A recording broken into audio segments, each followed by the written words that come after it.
और ये सीधी तस्वीरें केवड़िया से सरदार पटेल की 146वीं जयंती के मौके पर आज ये भव्य कार्यक्रम हो रहा है केवड़िया में, जहां गृह मंत्री अमित शाह पहुंचे हुए हैं। राष्ट्रीय एकता दिवस आज मनाया जा रहा है। स्टैच्यू ऑफ यूनिटी परिसर में ये भव्य कार्यक्रम, तस्वीरों में आप देख सकते हैं गृह मंत्री अमित शाह यहां पर परेड को देखते हुए। देखिए, अलग अलग राज्यों से जो तमाम पुलिस के जवान हैं वो यहाँ पर पहुंचे हैं। काफ़ी खास है ये पूरा का पूरा मौका। भारत की आज़ादी के 75वें वर्ष के अवसर पर दरअसल जो आईटीबीपी, सीआईएसएफ, सीआरपीएफ, बीएसएफ के 75 साइकिल चालकों ने देश के विभिन्न हिस्सों से केवड़िया तक 9000 किलोमीटर की यात्रा भी की है। वो अलग अलग हिस्सों से इस लंबी यात्रा को पार करते हुए वहाँ पर पहुँचे और अभी फिलहाल केवड़िया की ये तस्वीरें आप देख रहे हैं, जहां पर गृह मंत्री अमित शाह जो हैं वो सलामी लेते हुए आपको नजर आ रहे हैं। और त्रिपुरा, तमिलनाडु, जम्मू कश्मीर, गुजरात राज्यों की पुलिस के 101 मोटरसाइकिल चालक जो हैं वो देश के पूर्व, दक्षिण, उत्तर, पश्चिम से होते हुए केवड़िया तक करीब करीब 9200 किलोमीटर की यात्रा पार कर वहां पर पहुंचे हैं और इसमें हिस्सा लेते हुए ये तस्वीरें इस वक्त की हम आपको दिखा रहे हैं। और इसी के साथ साथ पुरुष हॉकी टीम के जो कप्तान हैं मनप्रीत सिंह, वो भी वहां पर शामिल हैं इस वक्त, जब पूरा का पूरा देश जो है वो सरदार को नमन कर रहा है, श्रद्धांजलि दे रहा है। इस वक्त की ये तस्वीरें हम आपको दिखा रहे हैं स्टैच्यू ऑफ यूनिटी परिसर की, जहां पर इस भव्य कार्यक्रम का आयोजन किया गया है, जिसकी सलामी लेते हुए देश के गृह मंत्री अमित शाह हमारे साथ मंच के समक्ष। तो देश के एकता के सूत्रधार सरदार वल्लभ भाई पटेल की जयंती पर यह विशेष कार्यक्रम केवड़िया में, ये कार्यक्रम आप देख रहे हैं। ये सीधी तस्वीरें हैं केवड़िया गुजरात में। गृह मंत्री अमित शाह फिलहाल परेड की सलामी लेते हुए, और इसके अलावा भी आज पूरे दिन कई तरह के कार्यक्रम यहाँ आयोजित किए जाएंगे। एकता परेड निकाली जाएगी। इस परेड में सभी राज्यों के पुलिसकर्मी शामिल हो रहे हैं। सीआईएसएफ और बीएसएफ के जवान भी परेड में हिस्सा ले रहे हैं। अखंडता और सुरक्षा को बनाए रखने के लिए स्वयं को समर्पित करूंगा और अपने देशवासियों के बीच यह संदेश फैलाने का भरसक प्रयत्न करूंगा। मैं यह शपथ अपने देश की एकता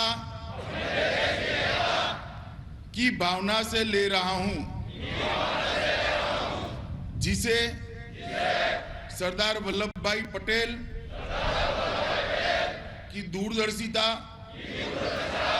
एवं कार्यों द्वारा संभव बनाया जा सका। मैं अपने देश की आंतरिक सुरक्षा सुनिश्चित करने के लिए अपना योगदान करने की भी सत्यनिष्ठा से संकल्प करता हूं।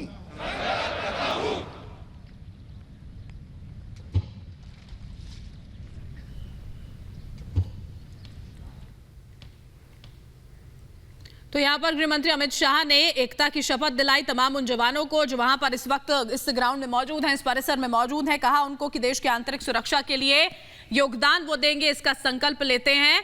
और ये तस्वीरें, खूबसूरत तस्वीरें इस सुबह की हम आपको दिखा रहे हैं। केवड़िया से जो स्टैच्यू ऑफ यूनिटी का ये पूरा का पूरा परिसर है, सरदार पटेल को अमित शाह श्रद्धांजलि देते हुए नजर आए थे और ये पूरी की पूरी परेड अभी जारी है, जिसकी सलामी गृह मंत्री अमित शाह इस वक्त ले रहे हैं। अलग रंगारंग कार्यक्रम इस पूरी की पूरी परेड में हो रहे हैं। अलग अलग फोर्सेस के जवान इसमें शामिल हैं और प्रस्तुति उनकी ओर से दी जा रही है। और उसी के साथ देखिए कई ऐसे खतरनाक स्टंट्स भी होंगे इस पूरी परेड में, जिसकी तस्वीरें सीधे इस वक्त हम आपको दिखा रहे हैं।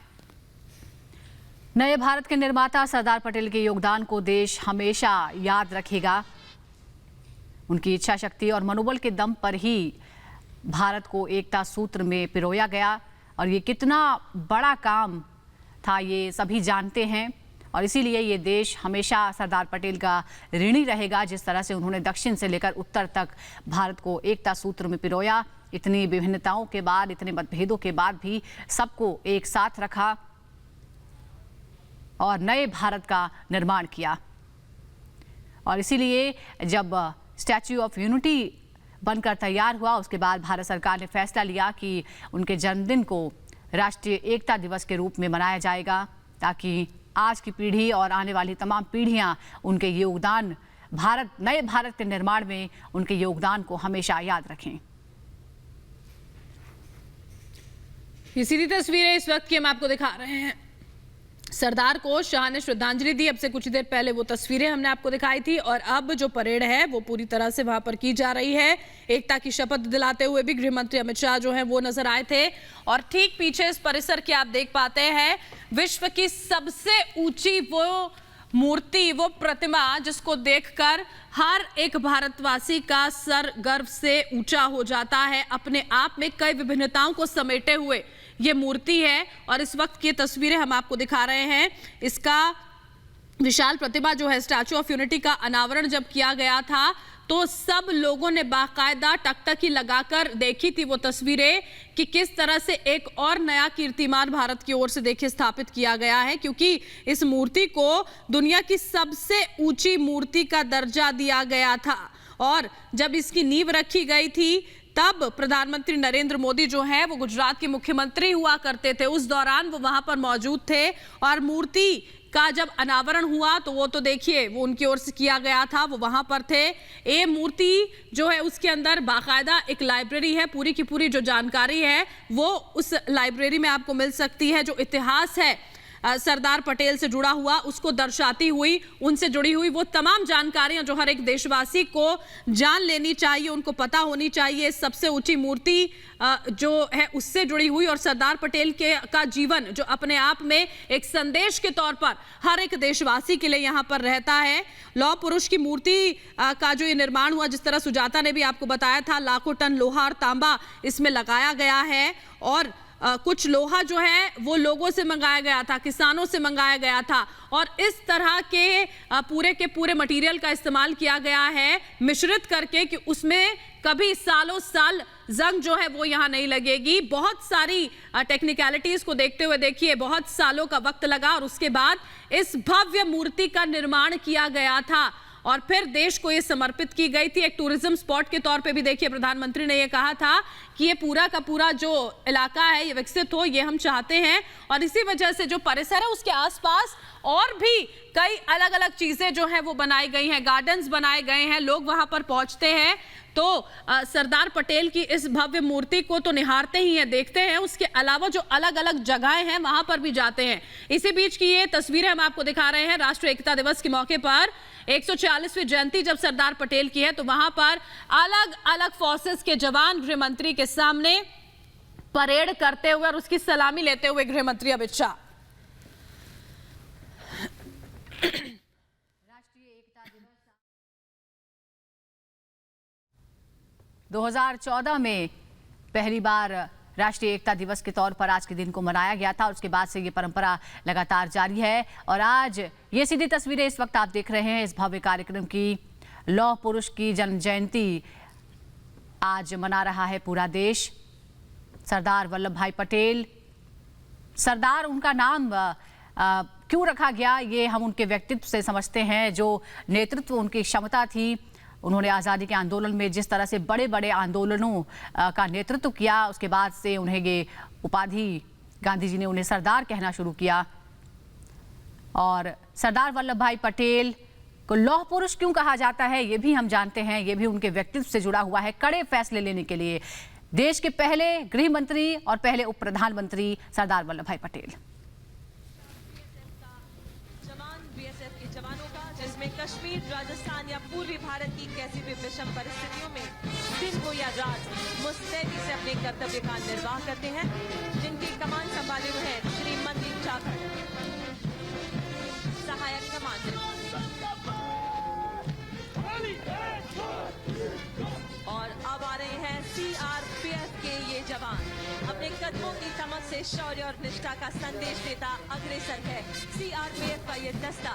कश्मीर में आतंकवादियों का सफाया करना हो या नक्सलवाद से लोहा लेना हो, हर दंगों पर नियंत्रण करने के लिए या चुनावों को सुरक्षा प्रदान करने के लिए देश में आंतरिक सुरक्षा की पहली जरूरत है। सीआरपीएफ जिनकी कमान संभाले हैं संदीप पाटिल सहायक कमांडेंट। अगला दस्ता सीआईएसएफ का देश के संवेदनशील एवं अति महत्वपूर्ण संस्थानों, अंतर्राष्ट्रीय प्रमुख हवाई अड्डे, बंदरगाह, परमाणु ऊर्जा एवं अंतरिक्ष प्रतिष्ठान, इन सभी जगह पर सीआईएसएफ पहली पसंद। सुशांत गायकवाड़ सहायक कमांडेंट के नेतृत्व में। और अब मंच के सामने आईटीबीपी वर्ष 2020 में गलवान में चीनियों की घुसपैठ के दौरान आईटीबीपी के जांबाजों द्वारा अपना लोहा मनवाया गया। श्री करण सिंह सहायक कमांडेंट की कमान में मंच से गुजरते हुए आईटीबीपी के ये जवान। और अब आ रही है गुजरात पुलिस की ये टीम, मेजबान राज्य गुजरात, जो पूज्य सरदार की जन्मभूमि की सलामती सुरक्षा के लिए सदैव कटिबद्ध है। ये है गुजरात पुलिस, अनिल पटेल डीएसपी जिनकी कमान संभाले हुए हैं। मातृभूमि की आन बान और शान के लिए सर पे कफन बांधे मुस्तैद होते हैं हमारे जाबाज सिपाही, तो वहीं अपनी प्रतिभा और कौशल्य से विश्व में देश की पहचान भी बढ़ाते हैं ये जाबाज। आज इस परेड में खिलाड़ी जुड़े हैं जिसमें ओलंपिक, कॉमनवेल्थ एवं एशियाड गेम्स में पदक जीते हैं, जिसमें सबसे आगे है Olympic medal winner Indian hockey team के कप्तान श्री मनप्रीत सिंह, टोक्यो ओलंपिक 2020 में हॉकी में जीते ब्रॉन्ज मेडल, जिन्हें अर्जुन अवार्ड से भी नवाजा गया। और अब आ रहे कॉमनवेल्थ पदक विजेता विकास कृष्णा, कॉमनवेल्थ गेम्स बॉक्सिंग में gold medal, bronze medal Asian games में, अर्जुन मोदगिल निशानेबाजी में सिल्वर मेडल एवं अर्जुन पुरस्कार, मौसम खत्री रेसलिंग में सिल्वर मेडल, सीना पुनिया डिस्कस थ्रो में सिल्वर मेडल कॉमनवेल्थ में एवं ब्रॉन्ज मेडल एशियन गेम्स में। अब आ रहे हैं एशियाई पदक विजेता जिसमें है आकाशदीप सिंह, हॉकी खिलाड़ी, अर्जुन पदक विजेता एवं ब्रॉन्ज मेडलिस्ट, राजूलाल चौधरी कबड्डी में ब्रॉन्ज मेडल, रणदीप कौर कबड्डी में सिल्वर मेडल, श्री सरदार सिंह पद्मश्री से सम्मानित हॉकी खिलाड़ी जिन्होंने कई पदक हासिल किए हैं, सूर्य भानु प्रताप सिंह वुशु खिलाड़ी ब्रॉन्ज मेडल एवं एन उषा रानी कबड्डी में सिल्वर मेडल।